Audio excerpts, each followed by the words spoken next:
Welcome to Nada Yada Island. Next on Nada Yada Island. I knew I deserved so much more, so I left. I finally switched to Metro and got what I was looking for. Get one line for only $25 a month with AutoPay. Just bring your phone to Metro and experience all the data you want on the largest 5G network. That's Nada Yada Yada, only at Metro by T-Mobile. First month is $30. Bring your number and ID. Offer not available if with T-Mobile or with Metro in the past 180 days. Welcome to Mind Love, episode 143. Today's episode is all about alchemy. What you do when you're operating in the higher is actually becoming the light that illumines the darkness. And the illumination of the darkness is what allows things to be seen and consequently transformed, or lifted, they would say. That doesn't come from blaming, from shaming, from making things wrong. It actually comes through reclaiming what has been held in darkness as of the divine so that it can be reknown in a higher way. And the guides say you don't get to cherry pick divinity. You know, God is all things, or it can't be at all. That God is everything or God is nothing. So the reclamation of the divine, they say, is what our job is. And that the only real problem that humanity is facing is what they call the denial of the divine. Turn up your frequency with Mind Love. Bite-sized brain hacks for seekers, dreamers, and doers. It's time to give your mind a little love with your host, Melissa Monti.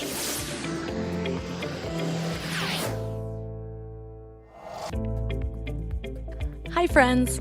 First of all, if you haven't subscribed to the podcast yet, make sure to hit the subscribe button so you're always updated about new episodes. Plus, subscribers and reviews are really, really helpful to me, and it's a really easy way to give back if this content is helpful to you. So I just want to give a shout out to someone who left me a recent review that really touched my heart. Katarina says, I have been listening to this podcast for a few months now. Every single episode has been so unbelievably helpful. The insight Melissa has and the authenticity is palpable. I'm grateful for this podcast, what it's helping me heal, and supporting my growth. I love this podcast. Thank you so much, Melissa. Well, thank you so much, Katarina. It means so much to me to read things like this. So if you're out there and you haven't left a review yet, I would be so appreciative if you did. But of course, sending you all my love either way. And now into the good stuff. Today is an exciting day. Paul Selig is back on the show, and for me, it's perfect timing. If you don't remember Paul Selig or you haven't heard of him, he is amazing. In 1987, a spiritual experience left him clairvoyant, and since then, he's established himself as one of the foremost spiritual channels in the world. Actually, he's called one of the greatest contributors to the field of channeled literature working today. So channeled literature, think A Course in Miracles, or Esther Hicks and Abraham, or our recent guest Lee Harris. It's said that as someone channels, they're building a bridge to higher realms. So needless to say, I just feel really lucky to get to spend another hour with this man who has had such an impact on my spiritual growth. If you've ever doubted that this kind of thing is even possible, Paul Selig will change your mind. He's channeled 8 books already, and most of them he's channeled in front of a live audience. And then his words were just transcribed into a book with no editing.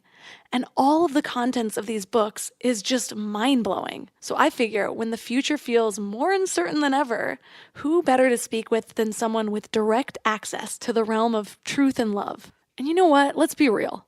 Speaking of a future that feels more uncertain than ever, since when is our future ever really certain? It's not. Certainty is an illusion. Control is an illusion. I've heard and I've said fear and uncertainty more in 2020 than probably ever in my life. And when you think about it, because the future is always uncertain, the only difference is whether or not we have fear to go along with it. So what if we bring confidence to uncertainty? That itself is a major mindset shift, enough to change your whole perspective of the reality that we're living in. For me, Paul Selig is the voice that helps me do that. It seems every time I'm going to some dark place, he's got a live stream that totally shifts my perspective. And somehow he can perfectly speak to what's going on in the world without ever getting political or even mentioning the issues specifically. And he can do that because he speaks about universal truths. And we forget sometimes that universal truths are still truths when we're going through something we've never experienced before. I don't want to shock you or anything, but the laws of the universe didn't change for 2020. So today we're going to step into the other realm. And I actually got Paul to talk about some of the things he usually doesn't speak about today, like his perspective about specific current events. He is not a political guy, but it's fascinating to hear someone who has such a connection to the spirit world interpret a little of what's going on in the world. So 3 key things we will learn today are the dangers of claiming fear as a collective, how to dismantle your persona to step into a higher realm, and how to move beyond your limited perspective and into a place of true manifestation. But before we dive in, do you wish you had a little reminder to help you stay aligned each day? Just sign up for the Morning Mind Love for daily inspirational messages right to your inbox. I get messages from people every single day about how the Morning Mind Love is their favorite way to start their day, or that the message that came through is exactly what they needed to hear. It's kind of like your own personal inspiration oracle. Just visit mindlove.com and sign up right there on the homepage. Plus, you'll get some amazing free gifts when you do, like a free guided binaural affirmation meditation designed to rewire your brain to your highest self. And you'll get one of my favorite tools, a booklet of my personal power lists to help you gain clarity and live each day with intention. And it's all completely free. Just go to mindlove.com to sign up. Or if you're out and about, text the word morning to 33777. That's morning to 33777. And now let's welcome Paul Selig back to the show. Hello. So, to get started, I know a lot of people have heard our last interview, which was just around 2 years ago, and a lot's happened since then. So I'm curious first, as you're getting into all of these really deep teachings in these books, how have you felt yourself changing over time? It's hard for me to describe this in some ways. In some ways, my life is continually being altered through this sort of conversation I'm having and these works that are coming through me, but I'm really the radio for this. I always have to say, I'm not a spiritual teacher. I'm not a guru. I don't have any interest in being either of those things. I'm this guy with this very odd ability that sits in a chair and takes this strange dictation that comes in the form of books. So my life has been deeply challenged, through this process. The book that's coming out in August, which is just a couple of weeks from now, actually, was, dictated during probably the most challenging experiences of my, the last 10, 20 years for me. And it was an amazing process and one that I hope I never have to live through again as long as I live. But I was living the teaching of the book. I really was. I was living what they were teaching as they were teaching it. And so my life right now is very odd. I'm a New Yorker, and I was channeling in Costa Rica at a retreat in March when New York City shut down, and I've never gone home. I'm actually in Hawaii now. I'm coming to you from the island of Maui, where I find myself strangely unplanned, living a very different life than I ever thought I would. So who knows? Everything's changed. Everything's changed. I got an advanced copy of this book, and it's so amazing to me how needed it is for what we're going through as a collective right now. When was this book channeled? Did you see what was coming up in the world, or are you realizing how it's unfolding now? The book was channeled last year, I think last spring, probably like March, April, May, maybe into June or something. And it was all done in live workshops in front of students and, workshops around the world. Some of them were done in live streams, some of the lectures that comprise the book. The guides have been talking about the level of change that we're undergoing for a number of years. And the very first book, which was dictated through me 11 years ago now, in 2009, it was published in 2010, the guides said humanity is at a time of reckoning. And then they unpacked what that was, which was a facing of ourselves and all of our creations. And they also talk about this country and the opportunities that we have if we're willing to become malleable to change. And they said they said this 10 years ago, and if you don't, basically you're going to have a really rough time. And my sense is we're having a really rough time. So they've talked about it, and it's extraordinarily current. I did the audiobook here on Maui maybe just a month and a half ago, because the studios in New York were still closed and I was here, so they found a place to record it. And that's when I actually sat down and read the whole book aloud, and that's the first time I really experienced the totality of the book, as a book. And I was surprised at how pertinent it really was and how immediate it felt. So they know what they're doing even when I don't, and that's the good news. I know that before you started channeling, or maybe it was about the same time, you had that spiritual awakening a long time ago that left you clairvoyant, and I'll link to our previous episode where we really go into that story. But a lot of people still don't really understand what information comes to someone who is a psychic. And so you're receiving this information through channeling, and you also have your own ability to see a different level of information than some people. How do those relate, and how are they different? What's the experience like for each of those?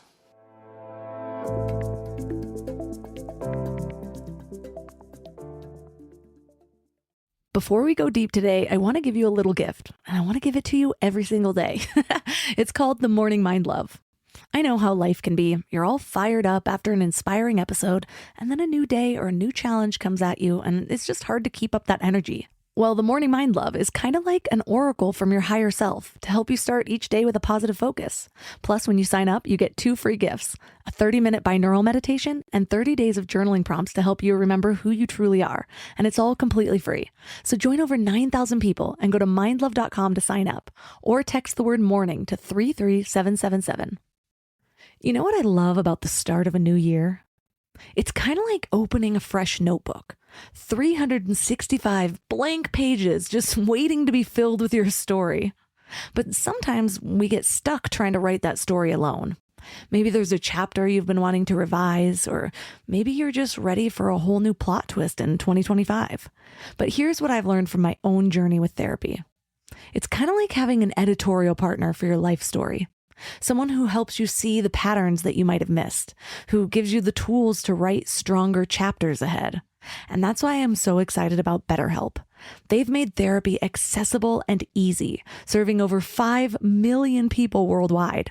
With over 30,000 credentialed therapists, each with different specialties, you can find someone who really gets your unique story.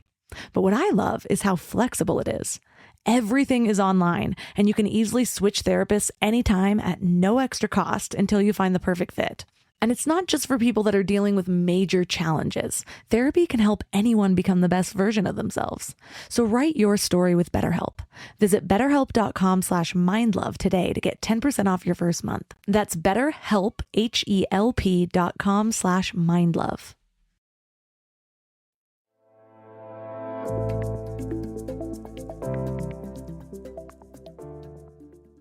And so you're receiving this information through channeling, and you also have your own ability to see a different level of information than some people. How do those relate, and how are they different? What's the experience like for each of those? They're different. I mean, somebody once explained to me that channeling is a spiritual ability and psychic is not. Psychic is still sort of bound to this plane of manifestation. So I consider myself a radio. My primary gift is clairaudience, and then clairsentience, the ability to feel. I have this odd ability to step into other people, and when I do that, I often start to resemble them. So if you ask about your ex-boyfriend or, your grandfather, and he's still living, I can step in. I may start to take on his demeanor, and it's a physical form of mediumship. I work with the living, which is strange, but that's mostly what I do. The channeling for me is taking dictation. I'm literally, if you think of me as a switchboard, the guides plug in, and my job is to deliver, without fixing or editorializing what is being given to me. When I'm reading psychically, I'm still operating basically as a switchboard, but I'm tuned into you. So a part of you is talking to me. You can call it your higher self or whatever you want, telling me what's really going on or the genesis of the problems you may be having in your life. And I'm told I'm quite accurate with this stuff. Or the people in your life. So if you're estranged from somebody, I can actually broker a conversation on a higher level, that seems to be impactful and hopefully accurate, because I wouldn't want to do this stuff if I wasn't. But I think of them as two different things. When I'm channeling, I'm in service to the guides. I'm there delivering what they want trying to stay out of the way. When I'm reading, the difference is I get to interpret. I can see things, I can feel things. If I tune into your ex-boyfriend and he shows up shaking a fist, I go, well, that's probably angry. You understand? He's showing up angry. Or if I tune into your current boyfriend and he's coming through licking his lips and looking all around, that means he's lusting all over the place. So I get to interpret what the physicality means, or sometimes I'll just hear it directly. I want other people.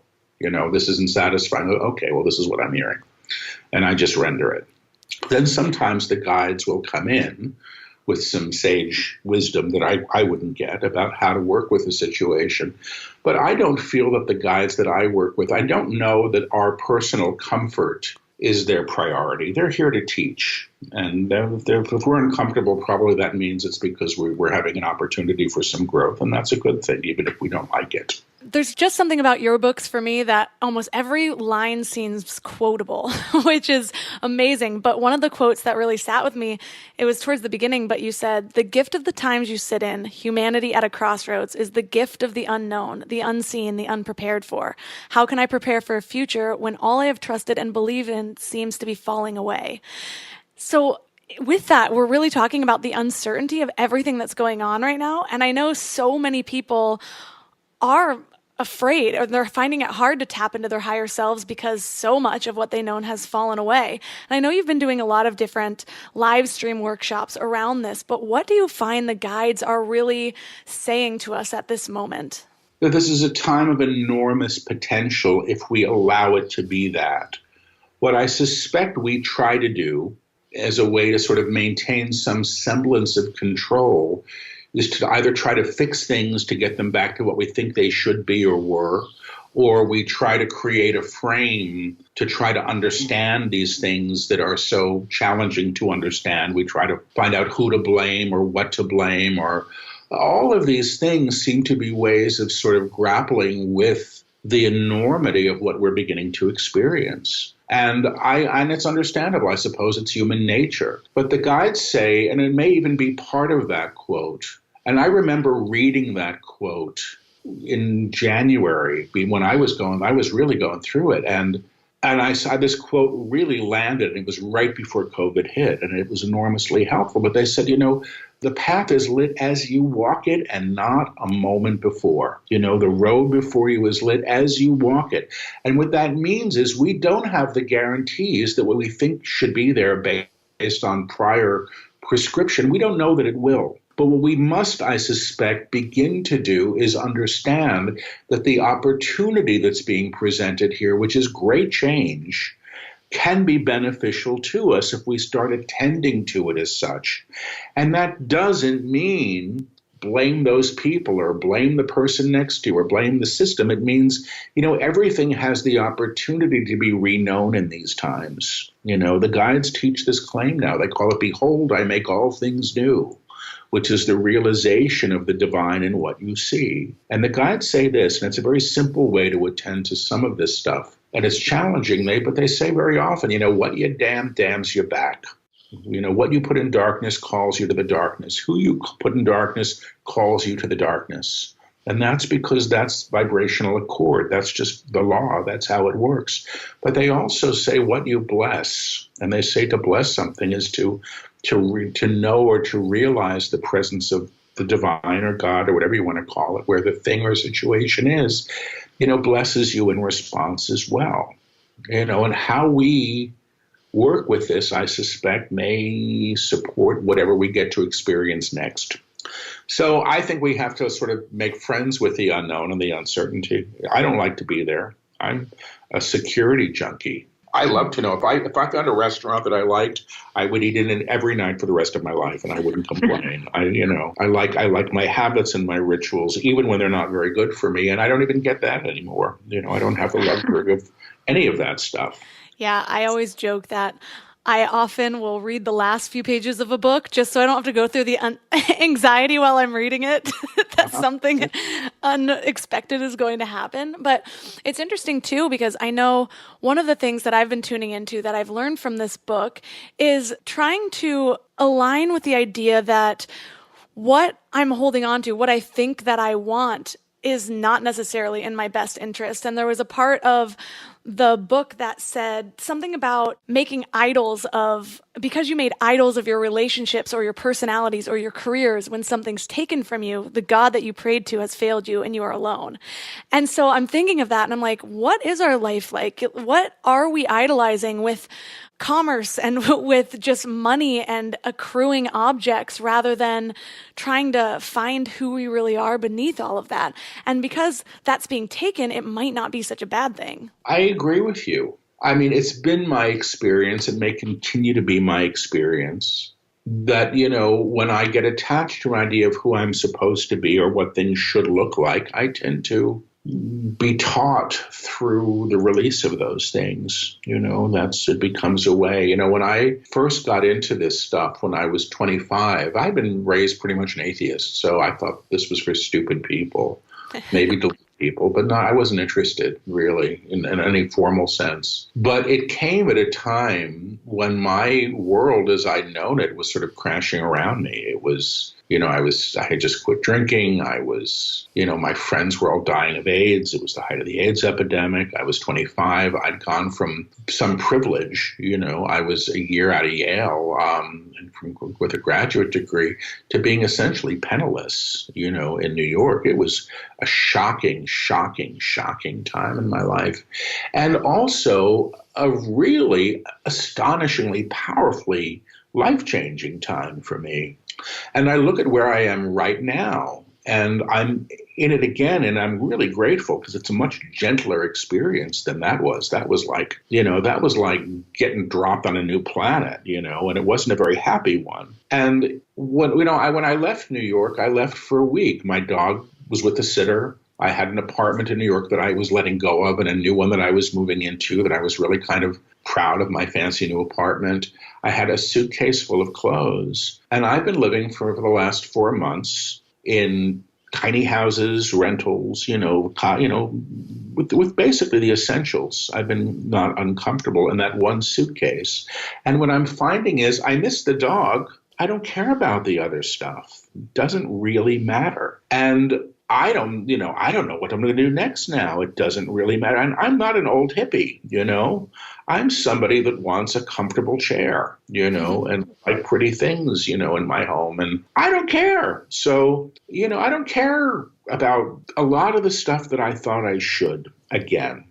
And I'm finding that beautiful and liberating and strange and a little confusing, because I keep thinking, well, it's time to go back to New York, time to go get your dog, time to go get your mail. And I'm like, I don't know.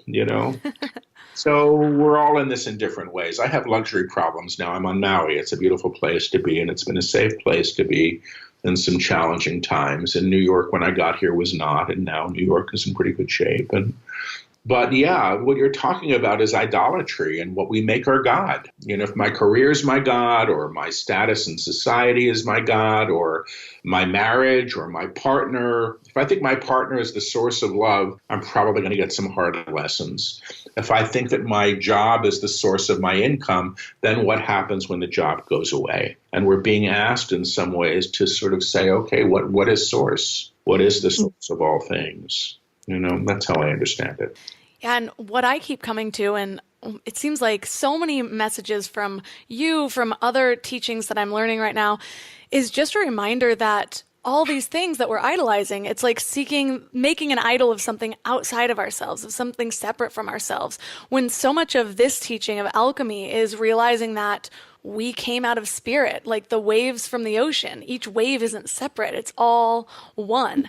And so we're having like this collective lesson in trying to find that unity instead of the separateness that we've all been living in so often. Well, I hear that's where we're going. And I've heard the guides have said, I don't know if it's in that book or if they said they're dictating another one right now, which is throwing me completely. But, they've said that humanity has made a collective decision to move forward. And we're doing this collectively because in some ways our survival probably depends on it. And that means moving beyond the idea of separation to moving to the idea of unity or union. We are all of the same stuff. We may think differently. We may pray differently. We may have different ways of knowing ourselves in the world, but fundamentally we are one. And we are one with the source of what created us. And this isn't a religious teaching at all. That's what they say. And I don't know how this happens yet. It's what they're teaching. And clearly the book that you read is about that. It's about sort of the reclaiming of our inherent spiritual nature and manifestation. And the key seems to be in manifestation, which means it's experiential. It's not just something you get to think about and say, well, that was interesting. You get to have an experience of yourself within the teaching. On one of your live streams, somebody had basically asked, are we moving towards destruction? Some people believe we're amongst the apocalypse right now, that there's the option of the planet being destroyed. Or are we moving to this idea of really rebuilding and reconstructing? And you said it doesn't seem that the guides are saying that we're towards destruction, but it's also a possibility. But when you think, if everything is of God, can we even manifest the destruction of the planet as a collective vibration, or is this just an idea? Well, I suspect that the guides would say, well, everything is just an idea. You're just an idea. The planet is just an idea. So, everything the guides say is source in vibration or tone at varying levels of articulation. And articulation means, in form, matter. So, and if that wasn't confusing, I'll try to unpack it if I can. But to try to answer your question, I get that we have choice. So the guides have said, in the past, you're the only, the idea that you build bigger bombs to try to keep yourself more safe is ridiculous. That a bomb is going to save you. Bombs are intended to go off. And, I do think that we have choice here. We have free will. When I hear that the collective is chosen, that basically means that at a causal level, we're willing to go on this journey towards something other and not do ourselves in. But what the guides would probably, and they've said this in the past, they said if you choose to do yourselves in, well, you'll learn from that. You'll learn the futility of having done that, because finally we're eternal beings anyway. This is one form we take, one way that we know ourselves. But I suspect they would say this isn't the only place we exist, and we're operating in a higher realm concurrently to this one.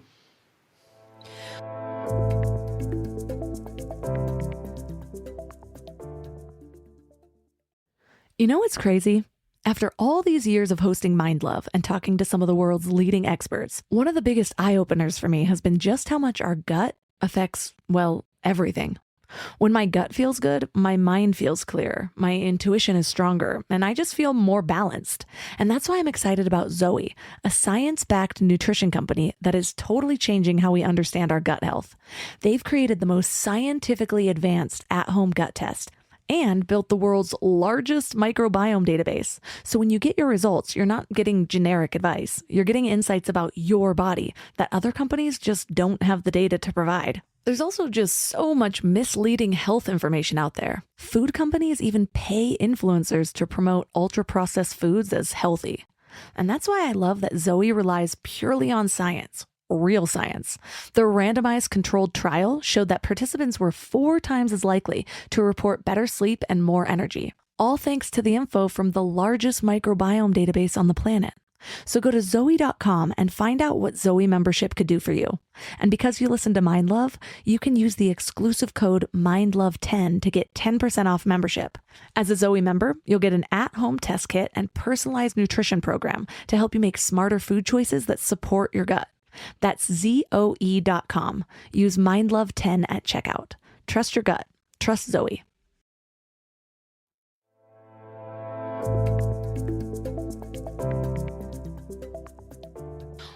I often think about the collective and this collective vibration that we're aligning with. And it's just funny because I've never really liked team sports because I've never liked the idea of an outcome being dependent on other people, really. And so how do we get around the idea that, it doesn't matter what I'm aligning with necessarily? What if the rest of the world doesn't? Do we feel hopeless? And how do we regain that sense of empowerment? Well, the guides teach this, a lot about this, actually. They say we're operating in an octave. And an octave is the collective reality that we know ourselves. And it has high notes and low notes, or high vibration, low vibration, but it's still operating within an octave, this set of notes that our reality is outpictured in. And everything that we see is of this octave. So we're in a shared reality. And where the New Age, I think, sometimes may, and I could be wrong here, that's what the guides teach, misstep, is that we tend to think it's all about us. I create, but we're also in tandem with the collective. So, we collectively agree what a streetlight means, or we collectively agree what it means to be male and female, or what an ocean is. We're in this collective accord. They say accord, A-C-C-O-R-D, or A-C-H-O-R-D is on a piano, which is those notes within that octave in an expression. They say that there's another octave that operates concurrently and higher than the one that we know ourselves in. They say any piece of music can be played in a higher octave, but it needs to be transposed to play at that level. And that once the music is played at that level, what you move into accord with is translated by nature of your presence. So if you're singing a high C, everything that exists at that level of tone or vibration becomes available to you. When you're no longer operating in the lower octave, you're beginning to call to you those things which cohere or align to that level of tone or vibration. So this is how I understand it. So what the guides are teaching, and they began teaching this in the Book of Freedom, which was their sixth book, was the claim, I am free, I am free, I am free, and what that really means. And what they say it means is that you're untethering or untying yourself from what collective agreement has been to what is possible, and they've been seeing a lot lately. It's kind of like, we're born into a world where everything is sort of tainted by the energy of fear. Fear is very present here. We're claiming in fear. We agree to fear. We have fear-based institutions, all this stuff. And they say you go to the upper octave and fear is an operative there. You begin to have a different experience of yourself and consequently of everything else. And they actually teach that what happens when you begin to align at that level of vibration is you begin to lift what you encounter to the higher by nature of your presence, because that is what your resonant field is doing. So in some ways, I guess that answers the question. What you do when you're operating in the higher is actually becoming the light that illumines the darkness. And the illumination of the darkness is what allows things to be seen and consequently transformed, or lifted, they would say. That doesn't come from blaming, from shaming, from making things wrong. It actually comes through reclaiming what has been held in darkness as of the divine so that it can be reknown in a higher way. And the guides say, and it's tough teachings, and I get it, but they say you don't get to cherry pick divinity. God is all things, or it can't be at all. That's not a teaching that's new to the guides. It's in most structures or teachings of mysticism. Even 12-step stuff talks about that. God is everything or God is nothing, So the reclamation of the divine, they say, is what our job is. And that the only real problem that humanity is facing is what they call the denial of the divine. What you put in darkness, who you put in darkness, which calls you there to it. Blessing and cursing, if you wish. Again, what you damn, damns you back.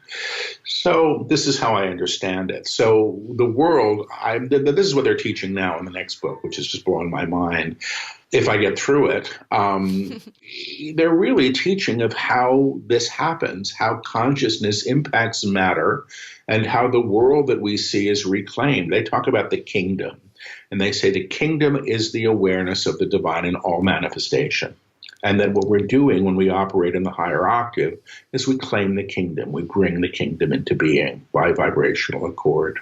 I feel like I can interpret this in two different ways. In one way, it can be that the world is operating on multiple realms at any given time. And as you rise, you're rising to this new experience of it, while somebody else might be having a dark experience of it and be experiencing the same events just in a lower field. Or I can interpret it as I'm shining my light, it's like putting a lamp in a dark room. That room isn't dark anymore. So everything around me is being elevated automatically, but it's all still one experience. So I'm rising people up that are experiencing this in darkness and showing them the light.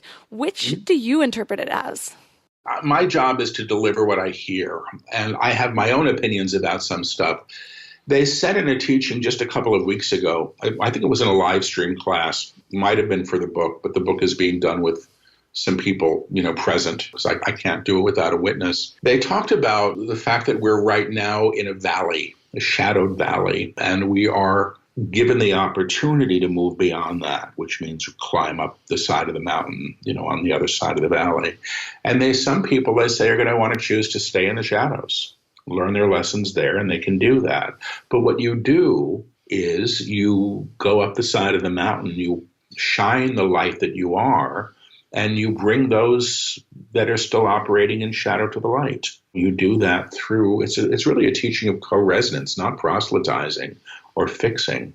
Now, if you want to use your metaphor, if you bring a lantern into, say, a dark basement, all the crap that's been buried there, stored there, hiding out in the shadows, all the creepy crawlies, everything's going to run and make themselves know. It's not known. It's not necessarily going to be pleasant. But this is the opportunity for things to be seen, things to be reknown. The guides have said, if you got a dead body in the basement, it's going to stink up the whole house. They're talking about us personally, the things that we deny God in, the places we hold in ourselves in shadow. The guides say, what you judge and who you judge, you fear.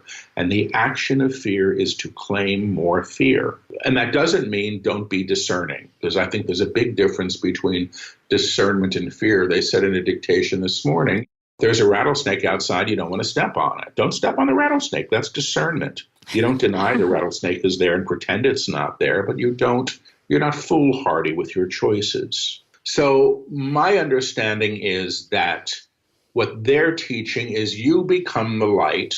The broadcast of your vibrational field begins to transmute, transpose what you see to the higher, because the perceiver is the one who claims this. In other words, the idea that God sees God in all things. It's my small self that operates in separation, that's very intent on denying the divine or others' ability to be divine because of who they are, what they've done, what I think they are, all that crap. When all that does is bring me back down to that level. It doesn't solve anything, I don't think. So I don't know if this made any sense, but it's the best I can do on my first cup of coffee today.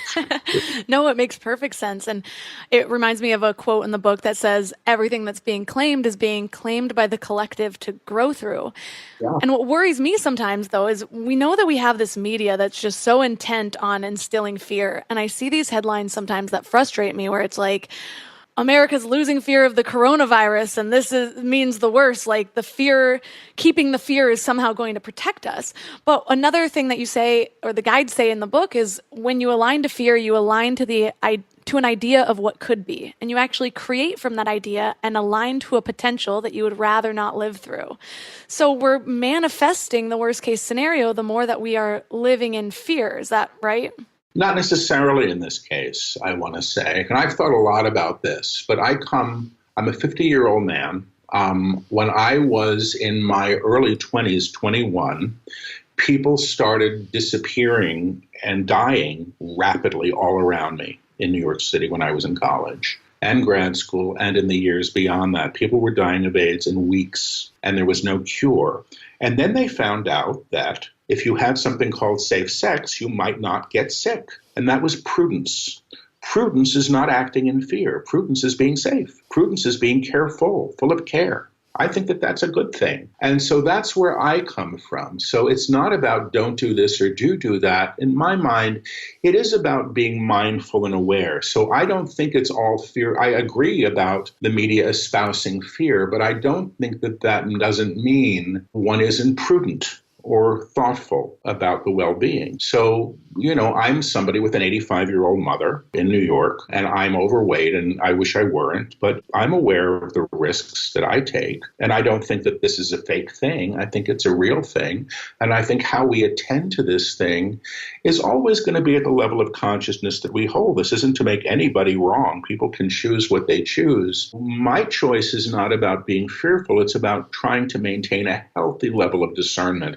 So the choices that I make are wise for me and hopefully hopefully the people that I encounter as well. So that's my thought. So I specifically around this kind of thing. But I'm learning too. I'm learning through all of this, as we all are.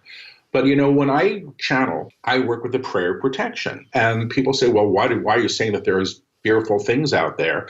And I go, no. Like, my grandma was married 4 times, and she's on the other side. I don't want to get relationship advice from her. She couldn't get it right. So why do I want to just listen to anybody that wants to talk? I want to work with what's high and best and brightest. That's my hope. Other people may have different experiences, and I don't judge and I don't condemn. But that's my feeling. It's not a lot different than having umbrella in the rain. You want to get wet, you can get wet. You don't have to get wet. So it reminds me of, I use that phrase all the time, what you damn damns you back, from one of the books. I've read all of them at this point. And sometimes I go back and forth. I put out a morning email every day for my listeners called The Morning Mind Love, and it's just words of inspiration. And in one of them I had written about how I don't believe in cancel culture because it's damning something, it's damning people. But there's a balance. I got some pushback on it from some people who are like, no, there are some really evil things in the world. Where's the line of not damning things and recognizing something that some may consider evil? I feel like there are a lot of agendas at play in the world right now that are coming to light. Again, I don't know that we get to cherry pick. I think it's about what we want to reinforce. And I don't know that hatred ceases with hatred. I really don't think it works that way. That doesn't mean you don't bring the light upon something that's been shrouded. But why you do that, I think, in an awareness of the inherent divinity that must be there. The guides have said this: you can't lift the evil man to the upper room. It's not possible because you have made him evil, or you've decided him or decreed him as evil. I mean, that's what the choice is. Now, if you can get beyond the idea of the man as evil or the appearance of the man or even what he's done, you can go to the idea that the divine must be present because God must be present in everyone or everything. And the guides say, the divine spark, or they call it the Christ sometimes, is present in every human being. It may be dormant, it may be shrouded, it may be hidden. But they say it's not, you can't, murder isn't of God. The divine, that's not what they say, but they say the murderer still is, but needs to be reknown, reseen, or, reclaimed in his inherent divinity because it's been denied and forgotten. So that's how I understand it. At best, cancel culture, the guides haven't spoken about it. Varying opinion. I lost a great deal of family in the Holocaust in Germany. My father was a German Jew. Much of his family was killed. And I understand that they don't keep the Nazi monuments up in Germany for a reason. And I can understand that. But the politics of this is something that I'm actually not engaged in. I do believe that much of what we're seeing in terms of activism is a way of addressing things that have been unjust for a very long time. And sometimes these things have to be spoken aloud to be heard because it's much easier to deny them. And so I support, a fair amount of what I see going on. Cancel culture is not something that I really looked at, so I don't really have opinion around it. Myself and the guides, I don't even know if they know what it is. When we're thinking about everything going on right now and we're kind of grappling with our own fear, one of the lines that really stood out to me also was, you say, I don't want the world to end, but you spend so much of your time in fear of the world and its potential, but you don't do what you can to realize a new world. Yeah. And so are the guides just talking about really just elevating ourselves personally, or is it going out and being an activist and changing the world in that way? Well, I think finally that this is a teaching of being, and it's a teaching of being as the true self in a higher way. That's my understanding of this. But that doesn't mean that you won't be called to act, because some are being called to act. I mean, when I listened to the guides, and this began about 4 books ago, I began hearing more and more what I would have thought of as social action in their books, which is, for example, if you've got stuff in your closet that you haven't worn in 2 years, why do you still have it? Why don't you give it to somebody who needs it? And they often do say you are your brother's keeper. You are. And we're accountable to these choices. We really are. So that's how I understand this. Some are called, it's a teaching of being. There's a claim that the guides work with, which is the claim, I know how I serve. People in our culture tend to think how we serve is what we do, or it's our profession, or it's our this. The guides say that how one serves is how one is most fully expressed as the true self. That's how I understand it.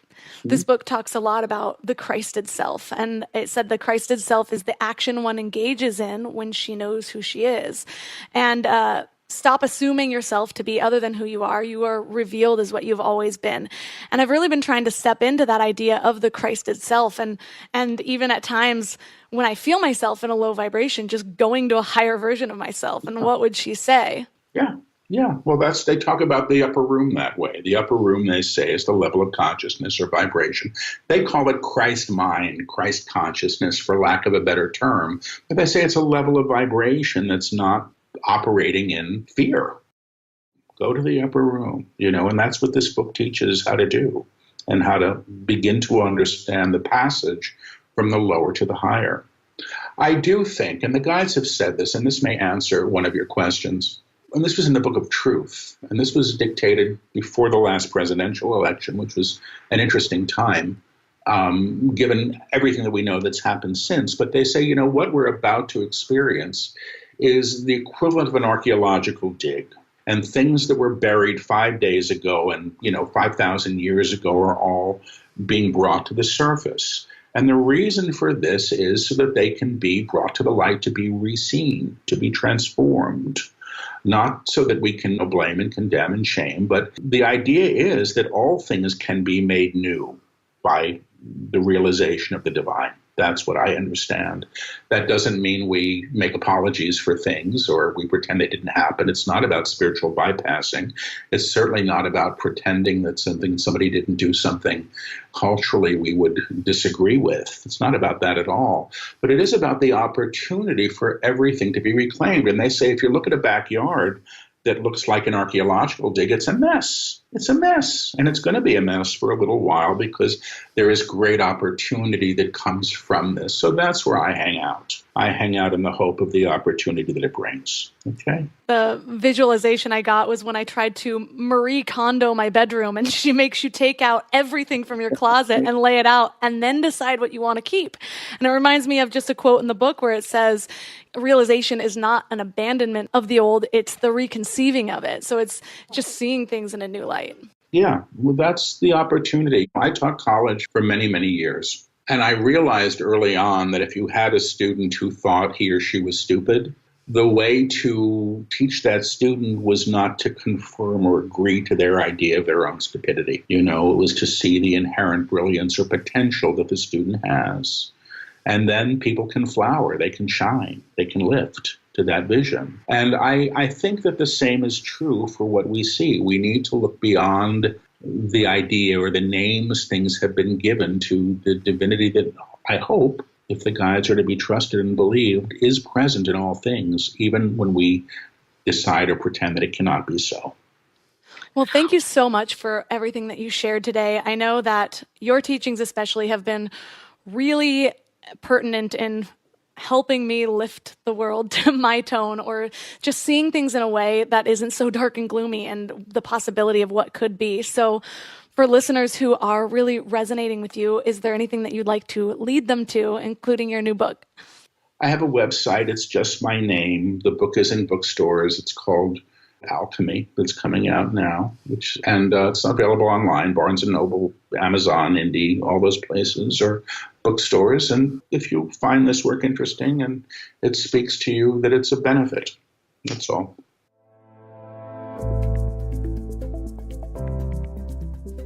All of the links from this episode will be at mindlove.com/143. I think it's kind of fitting that this particular episode, ended up as episode 143, the pager code for I love you.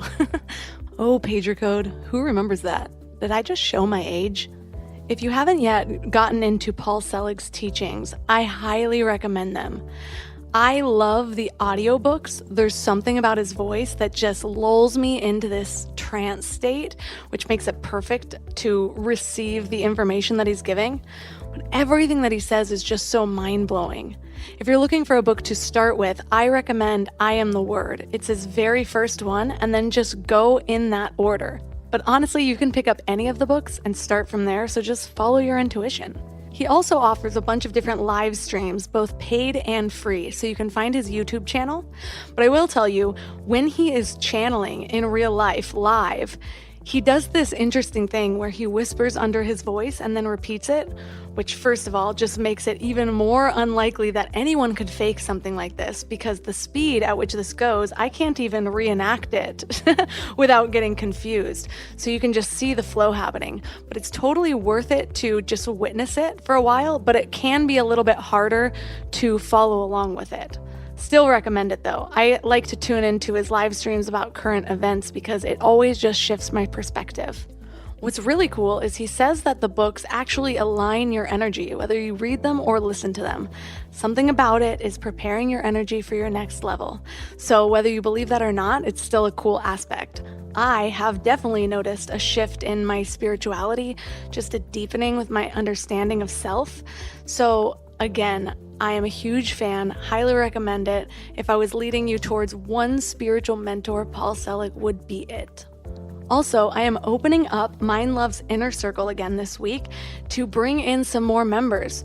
It's been a blast. We do an episode chat every single month where we just get to know each other. We can bring up things about the episode. You don't have to be prepared or even have listened to the episode, because you can still chime into the questions and just deepen our understanding by sharing our own experiences and get to know each other a little bit better. We also do a goal and intention setting call at the beginning of each month. It's been super fun. It's been a great way to connect, especially with all the separateness happening in the world right now. So I would love for you to join. And this will be the last time that this is at this current price, so get in now. And just go to mindlove.com/premium to check it out. I also want to give a shout out to a new review that I received this week that just totally touched my heart from ThunderBuddy12. It's a pretty long one, so I'll only read a part of it, but she said, "Through your struggles, you've become a teacher, and in doing so have helped this being start understanding herself and helped me realize I'm not crazy. Love and eternal grooviness to you." I love the way this is written, and thank you. I'm so glad. That's my number one goal, is to just be vulnerable with my growth, be transparent and open and honest, because for a long time when I was trying to figure shit out, I thought I was crazy too. I thought there's no way people have this big of feelings or have it this hard or dug themselves into this deep of a hole. So I'm really glad that me laying all my shit out there is helping you in some way, and thank you so much for letting me know. And to everyone, thanks for giving your mind a little love today, and I'll see you next week. Thanks for tuning into Your Higher Frequency with Mind Love. Head to mindlove.com for a free gift to keep your vibes up until next week.